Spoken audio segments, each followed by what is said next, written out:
Hello, Instagram, Facebook. This is your boo girl, boo Tiffany, coming to you. Today I want to talk to you about a subject because I watch a lot of different posts on Instagram and Facebook, and I'm just always blown away at some of the stuff that I see. And I'm not being critical, but I just want to see from a biblical standpoint of some things that, are being done and said.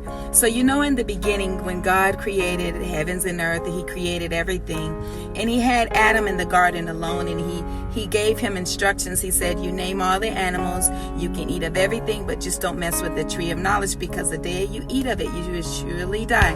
And so Adam was doing everything that God told him to do, and then God saw that he was lonely. He was naming the animals. He was just talking to God. He had a great relationship. He was doing everything, but God saw that Adam was still alone. He was lonely. He needed a helpmate. He needed a boo girl boo. Adam needed a boo girl boo, so God caused a deep sleep to come over Adam, and while Adam was asleep, He took out a rack of ribs. I don't know if they were baby back. I don't know if they were dry rub. I don't know if they were sweet and spicy sauce barbecue on it, but He took out a rack of ribs. Caramelize a little bit, and then these ribs will be ready to cut and eat.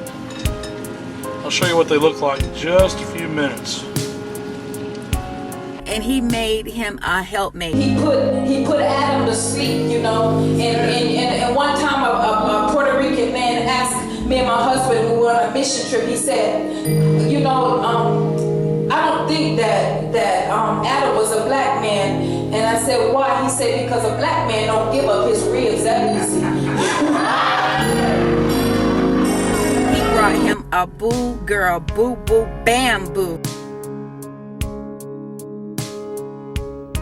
He made him a beautiful wife, and her name was Eve. And He brought Adam a wife. He brought Adam a good wife, and they were together in the garden, and they were just so happy.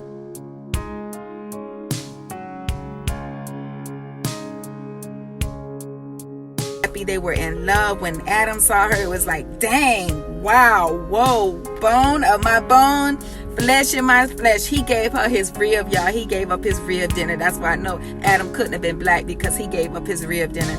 But so they were getting along fine in the garden, and then the serpent, the enemy, he came to Eve and he deceived her, and he told her, you know what, God knows if you eat of this, you won't die. You'll be a long story short, the serpent, the devil, he deceived Eve, and she took of the fruit, and she went and she offered it to her husband, because Satan told her, you know what, if you eat this, your eyes gonna be open, you're gonna be an independent woman, you can be your own God, you can do this.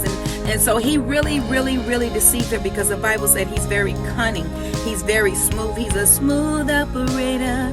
So they did. So she went and she took the fruit, and and Adam, he ate it, and they both ate it. And when they ate it, both of their eyes were open. But a long story short, then God came to, to chill and to hang out with his boo and, Adam, because he loved to walk in the cool of the evening and talk to them in the garden. But they was hiding because they were naked. So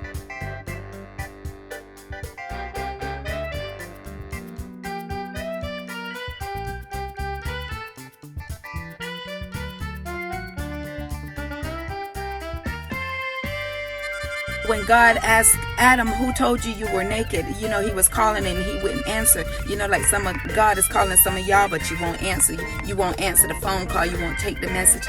But he said, we're here because we are naked. And God said, well, who told you were naked? So this part I love. It always makes me laugh, because Adam got all scared and stuff because God was like questioning him. So the first thing Adam did was he threw his boo girl boo under the bus. He threw her under the bus. He started blaming his wife. He started blaming God. He said, this woman that you put here with me, this woman that you gave to me, she the one gave me the fruit. She the one made me eat it. It's her fault, God, and it's your fault, God, because you shouldn't have gave me this crazy woman. She's not submissive. She don't listen. She the one gave me the fruit, God, and if you wouldn't have gave me this woman, I wouldn't have ate of this fruit, and we wouldn't be here. And then Adam was standing there in front of God, sweating and all of that. His eyes was bulging out, and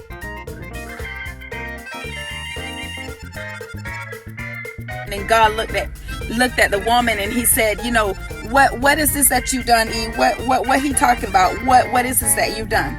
And Eve was all mad because, Satan had deceived her. Satan had came to her and lied. He had flirted with her, and he had told her all of these sweet things like some of you guys be doing on Instagram and on Facebook, trying to deceive women and know you married. Oops, forgive me for that. But anyway, she was so angry. She was done. She was red hot. She was in the red. Lord Jesus, keep me.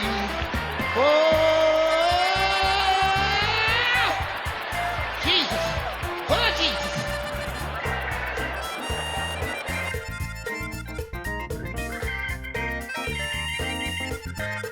And she said, this lying serpent, this devil, he the one deceived me. He came to me and he lied to me, and he told me that you didn't say that. He said, you said that, I said that, we said that we can eat that, you said that. And she had the head movement going, and she was just doing her hand like this, and she was done.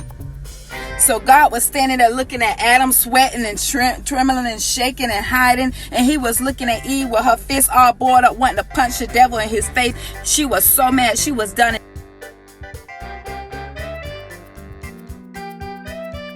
And then God, he got mad, and then God shifted his focus to the devil, because Eve was really, she was like, I'm finna knock him out. And then God looked at the serpent and he said, because of what you done, I'm gonna curse you. I'm gonna curse you, and you're gonna crawl on your belly for the rest of your life, and you're gonna eat the dust. You're gonna be a dust eater. He said, you're going to eat the dust of the land. And then he looked back at Eve, because God was done. He was mad. He was upset. He was really disappointed.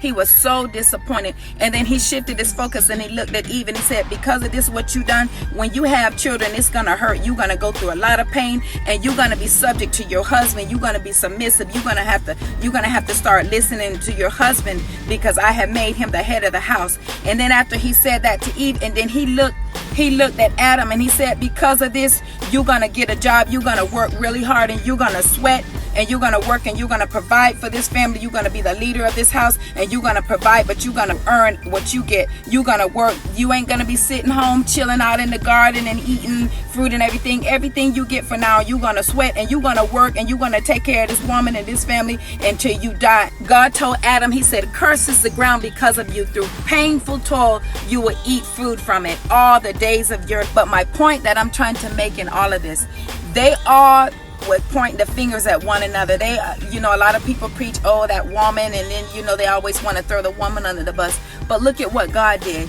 He didn't leave no one unpunished. He punished Adam for what he did. He punished Eve for what she did. And he punished the devil for what he did. So my point I'm trying to make, when we're going on Instagram and we're trying to point the finger at other people, the word of God said we all individually, like they individually stood before God, and they were all judged according to the work that they had done, whether good or whether evil. God didn't just punish Adam. He didn't just punish Eve. He didn't just punish the devil. He punished all three of them. I see so many believers, they get on social media, Facebook and Instagram, and they just be beating up other people, and they just be beating up pastors. Oh, they're prosperity preachers. Oh, they're this. They don't preach this way. They don't do this. They don't do that. But the word of God says, you say you are so spiritual. Be careful and make sure that your election is sure. Make sure that you're in right standing with God. Make sure that you are living the life, because we are individually going to stand before God, just like Adam, Eve, and the devil.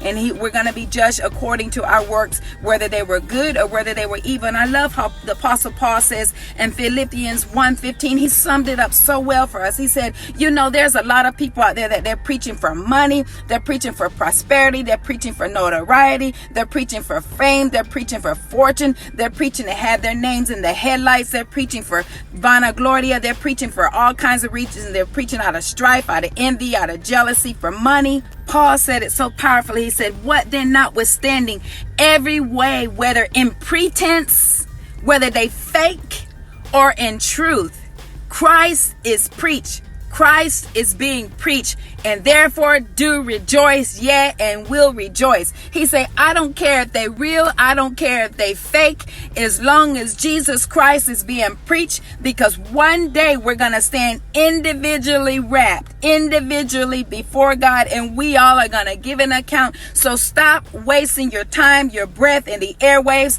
to argue and to put down your brother and sister and worrying about if they real or they fake. Make sure you real. Make sure you're not fake, because most of the time time where there's barking, there's poop there too. So let's be very careful about pointing the fingers. The word of God said, we are to stop pointing of the finger. If you do away with the yoke of oppression and the pointing of finger and malicious talk, Isaiah 58 tells us, if we do away with the yoke of oppression, with the pointing of the finger, with malicious talk, and if you spend yourselves in behalf of the hungry and satisfy the needs of the oppressed, then your light will rise in the darkness and your night will become like the noonday, and the Lord will guide you always. He will satisfy your needs in a sun-scorched land.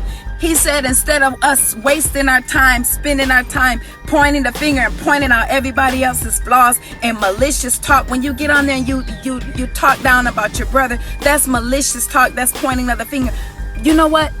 Go in your secret closet and pray for your brother. You're supposed to love them so much and you're supposed to pray for them, but stop pointing of the finger. Stop getting on social media. Paul said, just take that time to preach the gospel anyway. We're all going to stand before God one day and we're going to give an account for everything that we do. So I love you. God bless you. Until the next time. Bye-bye.